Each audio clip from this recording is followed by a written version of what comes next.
ನಮಸ್ಕಾರ ವೀಕ್ಷಕರೇ, ಗೃಹಲಕ್ಷ್ಮಿ ಯೋಜನೆಯಲ್ಲಿ ಒಂದು ಹೊಸ ರೂಲ್ಸ್. ಈ ಒಂದು ರೂಲ್ಸ್ ಅನ್ನ ಪ್ರತಿಯೊಬ್ಬರು ಕೂಡ ಪಾಲಿಸಲೇಬೇಕು. ಸೊ ಆಗ ಮಾತ್ರ ನಿಮಗೆ ಈ ಒಂದು 15ನೇ ಮತ್ತು 16 ಹಾಗೆ ಮುಂದೆ ಬರುವಂತಹ ಎಲ್ಲ ಕಂತುಗಳು ಕೂಡ ಜಮಾ ಆಗ್ಲಿಕ್ಕೆ ಸಾಧ್ಯ.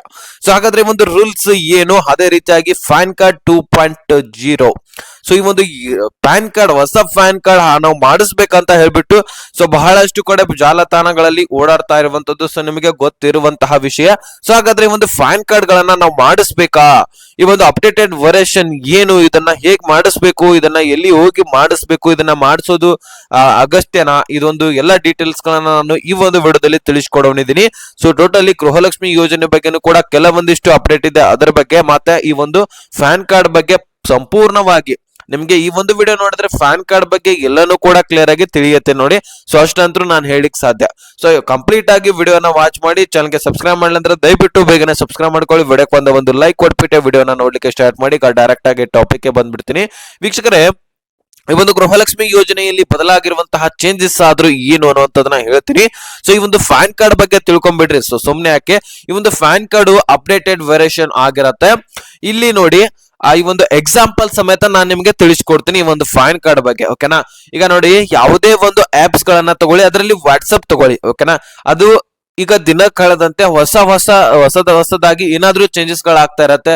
ಒಂದು ಅಪ್ಡೇಟೆಡ್ ವೇರಿಯೇಷನ್ ಏನಾದ್ರೂ ಅಪ್ಡೇಟ್ ಮಾಡಿದ್ರೆ ಅಲ್ಲಿ ಏನಾದ್ರೂ ಬದಲಾವಣೆಗಳಾಗಿರುತ್ತೆ. ಅದರಲ್ಲಿ ಮತ್ತೆ ಹೆಚ್ಚು ಫೀಚರ್ಸ್ ಗಳನ್ನ ಬಿಟ್ಟಿರ್ತಾನೆ, ಮತ್ತೊಂದು ಹೆಚ್ಚಿನ ಒಂದು ಅನುಕೂಲ ಆಗುವಂತ ಏನಾದ್ರೂ ಬಿಟ್ಟಿರ್ತಾನೆ. ಈಗ ನೋಡಿ, ಆ ವಾಟ್ಸಪ್ ನಲ್ಲಿ ಈಗ ವಾಟ್ಸಪ್ ಚಾನೆಲ್ ಕೂಡ ಬಂದಿರುವಂತದ್ದು, ಹೌದಲ್ವಾ? ಈಗ ಎಲ್ಲರೂ ಕೂಡ ನೋಡಿರುವಂತಹ ವಿಷಯ ಏನಪ್ಪಾ ಅಂದ್ರೆ ವಾಟ್ಸಪ್ ಚಾನೆಲ್ಸ್ ಗಳು ಕೂಡ ಆಗಿದಾವೆ. ಅಲ್ಲಿಂದ ನೀವು ಕೂಡ ಆ ಜನರನ್ನ ನೀವು ಕಾಂಟ್ಯಾಕ್ಟ್ ನಲ್ಲಿ ಇಟ್ಕೊಳ್ಬಹುದು. ಸೊ ನಿಮ್ಮ ಗ್ರೂಪ್ ಗಳನ್ನ ಒಂದು ಕ್ರಿಯೇಟ್ ಮಾಡ್ಕೊಳ್ಬಹುದು. ಚಾನೆಲ್ ಅನ್ನ ಈ ಒಂದು ಯೂಟ್ಯೂಬ್ ಚಾನೆಲ್ ಆಗಿರ್ಲಿ, ಫೇಸ್ಬುಕ್ ಗಳಲ್ಲಿ ಈಗ ಅಪ್ಲೋಡ್ ಮಾಡ್ತಿರಲ್ಲ, ನೀವು ಲಿಂಕ್ ಮಾಡಿರುವಂತಹ ಒಂದು ಅಪ್ಲೋಡ್ ಮಾಡಿರುವಂತಹ ಲಿಂಕ್ಸ್ ಗಳನ್ನ ಅಲ್ಲಿ ಕೂಡ ಶೇರ್ ಮಾಡಿಸ್ಕೊಳ್ಬಹುದು. ಸೊ ಗ್ರೂಪ್ ಅನ್ನ ಹೊರತುಪಡಿಸಿ ಚಾನೆಲ್ಸ್ ಗಳನ್ನು ಕೂಡ ಅಲ್ಲಿ ಕ್ರಿಯೇಟ್ ಮಾಡ್ಕೊಳ್ಬಹುದು ಈಗ. ಸೊ ಅದೇ ರೀತಿಯಾಗಿ ಈಗ ಪ್ಯಾನ್ ಕಾರ್ಡ್ ನಲ್ಲಿ ಕೂಡ ಹೊಸ ತರ ಫೀಚರ್ಸ್ ಗಳು ಬರ್ತಾ ಇರುವಂತದ್ದು ಅಪ್ಡೇಟ್ ಆಗಿ.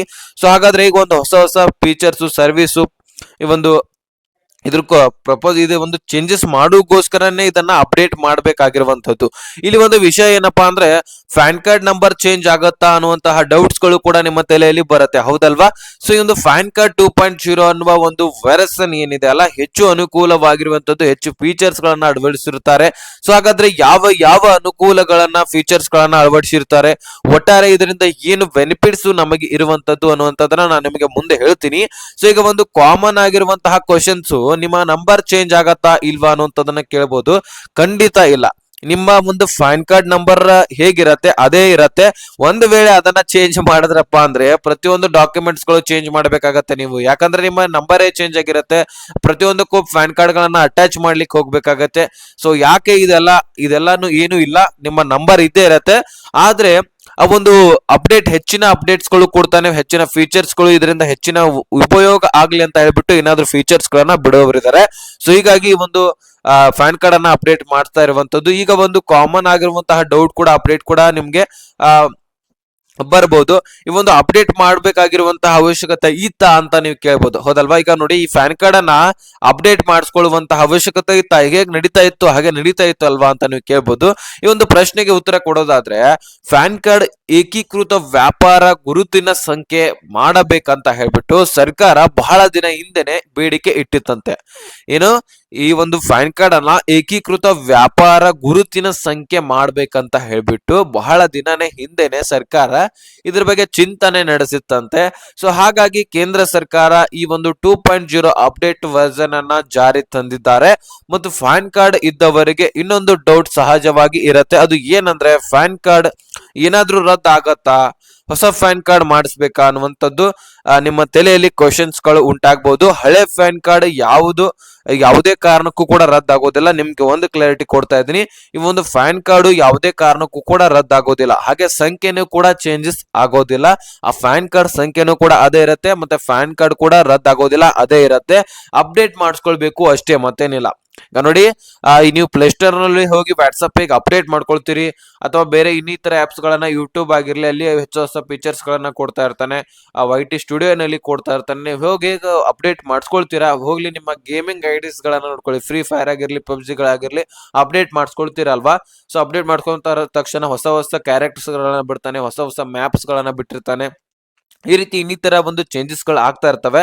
ಸೊ ಅದೇ ಇದು ಕೂಡ ಹಾಗೆ ನೋಡಿ, ಪ್ಯಾನ್ ಕಾರ್ಡ್ ಕೂಡ ಅದೇ ರೀತಿಯಾಗಿ ಅಪ್ಡೇಟ್ ಮಾಡಿಸ್ಕೊಳ್ಬೇಕು ಅಷ್ಟೇ, ಮತ್ತೇನಿಲ್ಲ. ಸೊ ಅನುಕೂಲಗಳೇನು, ಇದರಿಂದ ಅನುಕೂಲಗಳು ಏನೇನ್ ಆಗ್ತಾ ಇದಾವೆ, ನಾವು ಅಪ್ಡೇಟ್ ಮಾಡಿಸ್ಕೊಂಡಿವಪ್ಪ, ನಮ್ಗೆ ಇದರಿಂದ ಅನುಕೂಲ ಏನ್ ತಿಳಿತಾ ಇಲ್ಲ ಹೇಳಪ್ಪ ಅಂತ ನೀವು ಕೇಳ್ಬೋದು. ಇದರಲ್ಲಿ ನೋಡಿ ಒಂದು QR ಕೋಡ್ ಕೊಡ್ತಾನೆ. ಸೊ ಒಂದು QR ಕೋಡ್ ಈಗೂ ಕೂಡ ಇದೆ, ಅದರಿಂದ ನಿಮಗೆ ಏನು ಅನುಕೂಲಗಳಿದಾವೆ ಅನ್ನುವಂಥದ್ದು ಗೊತ್ತಾಗೋದಿಲ್ಲ. ಆದ್ರೆ ಈಗ ನೋಡಿ, ನಿಮ್ಮ ಡೀಟೇಲ್ಸ್ ಸಂಪೂರ್ಣವಾಗಿ ಇದರಿಂದ ಪಡ್ಕೊಳ್ಬಹುದು QR ಕೋಡ್ ನಿಂದ, ಓಕೆನಾ. ಸೊ ಇದರಿಂದ ನೀವು ಹೆಚ್ಚಿನ ಒಂದು ಮಾಹಿತಿಯನ್ನ ತಿಳ್ಕೊಳ್ಬಹುದು. ಅದರಿಂದ ನೀವು ಕೂಡ ತಿಳ್ಕೊಳ್ಬಹುದು, ಸರ್ಕಾರದ ಕಡೆ ಏನಾದ್ರು ಮಾಡಿಸ್ಲಿಕ್ಕೆ ಹೋಗಿರ್ತೀರಿ, ಸೊ ಅವರು ಕೂಡ ತಿಳ್ಕೊಂಡು ಡೈರೆಕ್ಟ್ ಆಗಿ ನಿಮ್ದು ಏನೇನು ಚೇಂಜಸ್ ಇದೆ ಎಲ್ಲಾನು ಕೂಡ ಮಾಡಿ ಕೊಡ್ತಾರೆ. ಇದರಲ್ಲಿ ಹೈ ಸೆಕ್ಯೂರಿಟಿ ಇರತ್ತಂತೆ, ಇದರಲ್ಲಿ ಹೈ ಸೆಕ್ಯೂರಿಟಿ ಇರತ್ತೆ ಅಂತೆ. ಮತ್ತೆ ಇದು ಒಂದು ಇದರಲ್ಲಿ ಯಾವುದೇ ಮಾಹಿತಿಗಳನ್ನ ಹ್ಯಾಕ್ ಮಾಡ್ಲಿಕ್ಕೆ ಸಾಧ್ಯವಿಲ್ಲಂತೆ. ಈಗ ನೋಡಿ, ಒಂದು ಉದಾಹರಣೆ ಹೇಳ್ತೀನಿ ನಿಮಗೆ.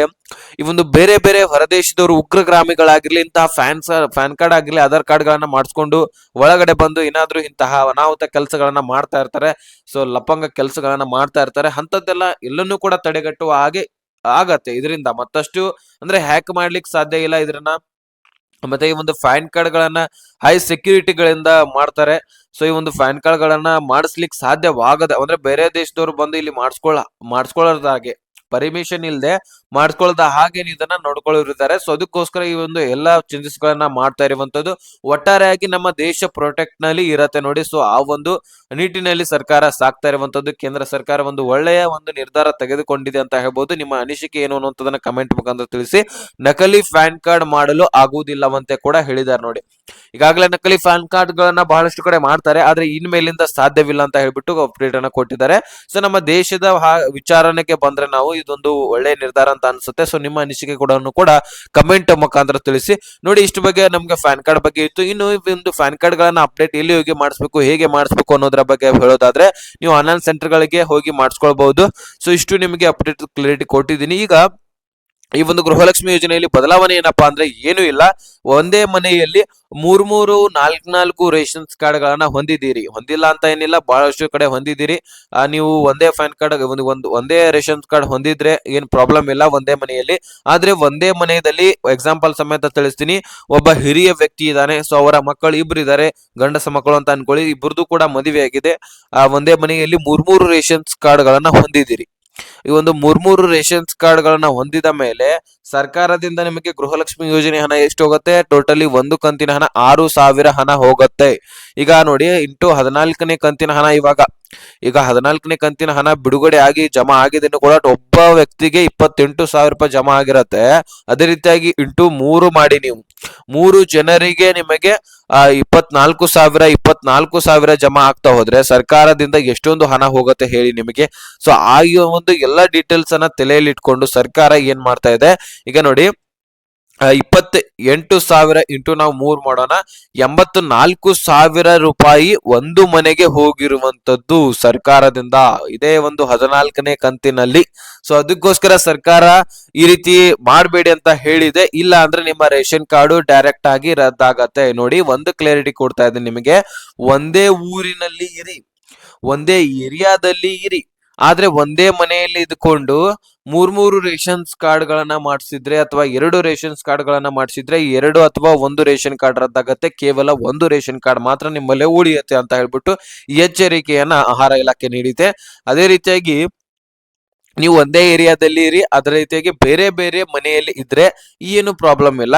ಸೊ ನಿಮ್ಮ ಒಂದು ಜೀವನದ ಅಂದ್ರೆ ನಿಮ್ಮ ಜೀವನವನ್ನ ನೀವೇ ನಡೆಸ್ತಾ ಇದ್ದೀರಿ ಅಂತ ಅನ್ಕೊಂಡಿದ್ದೆ ಆದ್ರೆ ಏನು ಪ್ರಾಬ್ಲಮ್ ಇಲ್ಲ. ಒಂದೇ ಮನೆಯಲ್ಲಿ ಇದ್ಕೊಂಡು 2 ರಿಂದ 3 ರೇಷನ್ಸ್ ಕಾರ್ಡ್ ಗಳನ್ನ ನೀವು ಹೊಂದಿದ್ದಾದ್ರೆ ಖಂಡಿತವಾಗ್ಲೂ ನಿಮ್ಮ ರೇಷನ್ ಕಾರ್ಡ್ ಕೂಡ ರದ್ದಾಗತ್ತೆ ಅಂತ ಹೇಳ್ಬಿಟ್ಟು ಒಂದು ಅಪ್ಡೇಟ್ ಅನ್ನ ಕೊಟ್ಟಿದ್ದಾರೆ. ಸೊ ನೋಡಿ, ಇಷ್ಟು ನಿಮಗೆ ಗೃಹಲಕ್ಷ್ಮಿ ಯೋಜನೆ ಬಗ್ಗೆ ಒಂದು ಅಪ್ಡೇಟ್ ಬಂದಿತ್ತು. ಸೊ ನಾನು ನಿಮ್ಗೆ ಕ್ಲಾರಿಟಿ ಕೊಟ್ಟಿದ್ದೀನಿ. ಯಾರ್ಯಾರು ಇನ್ನೂ ಕೂಡ 3 ರೇಷನ್ಸ್ ಕಾರ್ಡ್ ಗಳನ್ನ 4 ರೇಷನ್ಸ್ ಕಾರ್ಡ್ ಗಳನ್ನ ಯೂಸ್ ಮಾಡ್ತಾ ಇದ್ರಿ, ಸೊ ಖಂಡಿತವಾಗ್ಲೂ ರದ್ದು ಆಗತ್ತೆ. ಅದನ್ನ ನೀವೇ ಖುದ್ದಾಗಿ ಅದನ್ನ ತೆಗೆದುಹಾಕ್ಬಿಟ್ಟು ಒಂದೇ ರೇಷನ್ಸ್ ಕಾರ್ಡ್ ಗಳಲ್ಲಿ ಜೋಡಣೆಯನ್ನ ಮಾಡ್ಕೊಳ್ಳಿ. ಈಗ ಬೇಕಾದ್ರೆ ನೀವು ತಿಳ್ಕೊಳ್ಬಹುದು, ಈಗ ನೋಡಿ ಬೇರೆ ಬೇರೆ ರೇಷನ್ಸ್ ಕಾರ್ಡ್ ಗಳನ್ನ ಕ್ರಿಯೇಟ್ ಮಾಡಿ ಕೊಡೋದಿಲ್ಲ. ಒಂದೇ ಮನೆಯಲ್ಲಿ ಇದ್ರೆ ನೀವು ಒಂದೇ ರೇಷನ್ಸ್ ಕಾರ್ಡ್ ಗಳನ್ನ ಯೂಸ್ ಮಾಡ್ಬೇಕಂತ ಹೇಳ್ಬಿಟ್ಟು ರೂಲ್ಸ್ ಕೂಡ ಇದೆ. ಸೊ ನೋಡಿ, ಇಷ್ಟು ಅಪ್ಡೇಟ್ ಇತ್ತು, ನಾನು ಕ್ಲಿಯರಿಟಿ ಕೊಟ್ಟಿದ್ದೀನಿ. ಸೊ ನಿಮ್ಗೆ ಏನ್ ಅನ್ಸುತ್ತೆ ಅದನ್ನ ಅನಿಸಿಕೆಗಳನ್ನ ಕಮೆಂಟ್ ಮುಖಾಂತರ ತಿಳಿಸಿ. ಏನೇ ನಮ್ಗೆ ಕ್ವಶನ್ಸ್ ಕ್ವೈರೀಸ್ ಇದ್ರೆ ನನಗೆ ಇನ್ಸ್ಟಾಗ್ರಾಮ್ ಲಿಂಕ್ ಇರುತ್ತೆ ಡಿಸ್ಕ್ರಿಪ್ಷನ್ ಅಲ್ಲಿ, ಅಲ್ಲಿಂದ ಮೆಸೇಜ್ ಮಾಡಿದ್ರೆ ಖಂಡಿತವಾಗ್ಲೂ ನಮ್ ಜೊತೆ ಕಾಂಟ್ಯಾಕ್ಟ್ ನಲ್ಲಿ ಇರ್ತೀನಿ. ಈ ಒಂದು ಸ್ಕೀಮ್ ಅಷ್ಟೇ ಅಲ್ಲ, ಬೇರೆ ಬೇರೆ ಸ್ಕೀಮ್ಸ್ ಗಳ ಬಗ್ಗೆನೂ ಕೂಡ ನನಗೆ ಕೇಳಬಹುದು. ಅಲ್ಲಿಂದ ನಾನು ನಿಮಗೆ ಮಾಹಿತಿಯನ್ನ ತಿಳಿಸ್ಕೊಡ್ತೀನಿ. ಓಕೆನಾ? ಇಷ್ಟು ನಿಮಗೆ ಅಷ್ಟು ಅರ್ಥ ಆಗಿದ್ರೆ ಲೈಕ್ ಮಾಡಿ, ನಿಮ್ಮ ಸ್ನೇಹಿತರಿಗೆ ಶೇರ್ ಮಾಡಿ, ಸಬ್ಸ್ಕ್ರೈಬ್ ಮಾಡಿ ಅಂತ ಹೇಳ್ತಾ ಮತ್ತೆ ಮುಂದಿನ ಮಾಹಿತಿ ಸಿಗೋಣ. ಅಲ್ಲಿ ತನಕ ಬಾಯ್, ಫ್ರೆಂಡ್ಸ್.